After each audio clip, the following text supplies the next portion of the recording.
নমস্কার বন্ধুরা, cooking queen বেঙ্গলিতে আপনাদের সবাইকে স্বাগত জানাই। আজকে আপনাদের সাথে শেয়ার করছি নতুন স্বাদের মুখরোচক একটা ব্রেকফাস্ট রেসিপি, যেটা আপনারা সন্ধ্যেবেলা টিফিনেও খেতে পারবেন। এই রেসিপিটা বানানোর জন্য একটা বোলের মধ্যে নিয়ে নেব 1.5 কাপ পরিমাণে জল।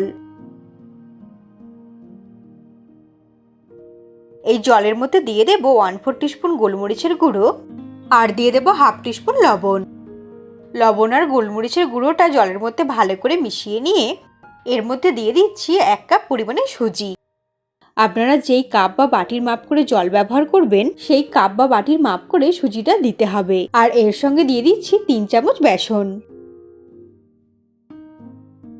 এরপর জলের সঙ্গে সুজি আর বেসনটাকে স্পুনের সাহায্যে ভালো করে মিশিয়ে নিতে হবে।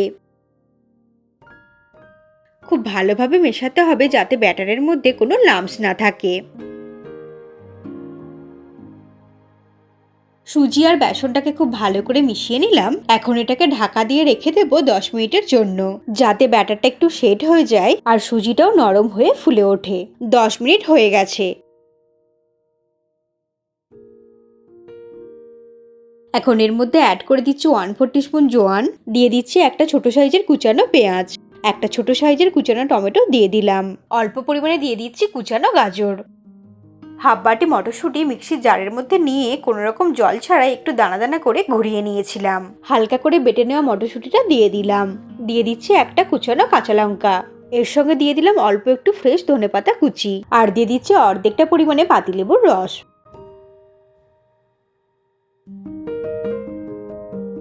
সমস্ত কিছু একসাথে খুব ভালোভাবে মিশিয়ে নেব।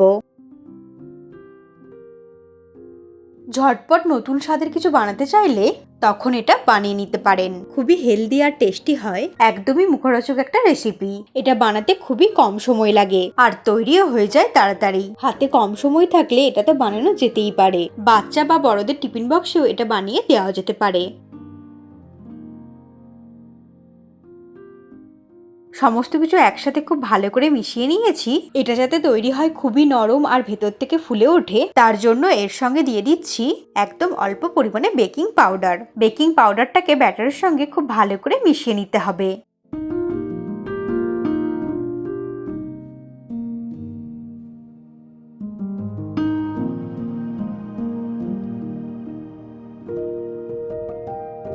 বেকিং পাউডারটা দিয়ে সবকিছুর সঙ্গে ভালো করে মেশানো হয়ে গেছে। এরপর একটা ছোট তড়কা প্যান নিয়ে 20 থেকে 30 সেকেন্ডের মতো হাই ফ্লেমে গরম করে নিয়ে তারপর ফ্লেমটাকে একদম লো করে দিয়েছি। এরপর দিয়ে দিলাম 1 চামচ তেল।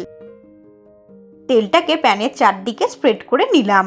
এরপর তেলের মধ্যে এইভাবে ছড়িয়ে দেব কিছুটা পরিমাণে কালো সর্ষে। সর্ষেটা দেওয়ার সঙ্গে সঙ্গেই তৈরি করা ব্যাটার থেকে 2 হাতা ব্যাটার আমরা এর মধ্যে দিয়ে দেব। এটা ভাজার সঙ্গে সঙ্গেই সর্ষেগুলো খুব ভালোভাবে আটকে যাবে আর ভাজা হয়ে যাবে। ফ্লেমটা একদম লোতে রেখেই ঢাকা দিয়ে হতে দেব জাস্ট 1 মিনিট। তাতে খুব সুন্দরভাবে ফুলে উঠবে আর ভেতরটা হবে খুবই নরম। 1 মিনিট পরে ওপরটা অনেকটা ড্রাই হয়ে গেছে। এখন এটাকে উল্টে দিলাম।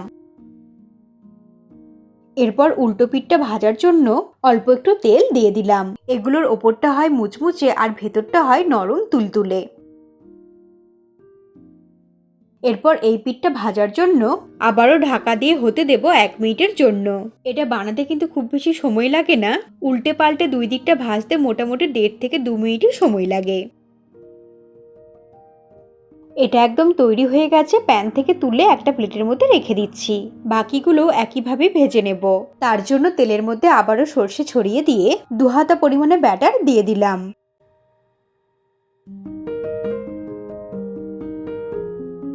এটার ওপরের দিকটাতেও অল্প একটু কালো সর্ষে ছড়িয়ে দিচ্ছি।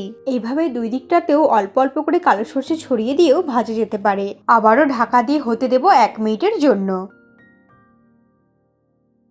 ঢাকা খুলে উল্টে দিলাম। আবারও অল্প একটু তেল ছড়িয়ে দিয়ে ঢাকা দিয়ে হতে দেব 1 মিনিটের জন্য।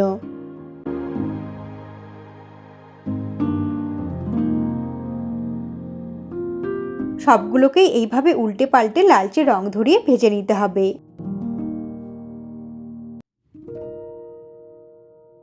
আজকের এই সহজ আর সুস্বাদু এই রেসিপিটা একদম তৈরি। এটা গরম গরম সার্ভ করে দিয়েছি টমেটো কেচাপের সঙ্গে। এইভাবে আপনারাও একদিন বাড়িতে বানিয়ে দেখুন, আশা করি সবার ভীষণই ভালো লাগবে। এটা কিন্তু বানাতে খুব বেশি সময় লাগে না, খুবই তাড়াতাড়ি বানানো যায়। আর আমার মতো করে এইভাবে বাড়িতে বানালে কমেন্ট করে জানাবেন খেয়ে আপনাদের কেমন লাগলো। আমার চ্যানেলে এইরকমই সহজ সহজ রেসিপি দিয়ে থাকি। ভালো থাকবেন আর সুস্থ থাকবেন। আবারও দেখা হবে নতুন কোনো রেসিপির সঙ্গে।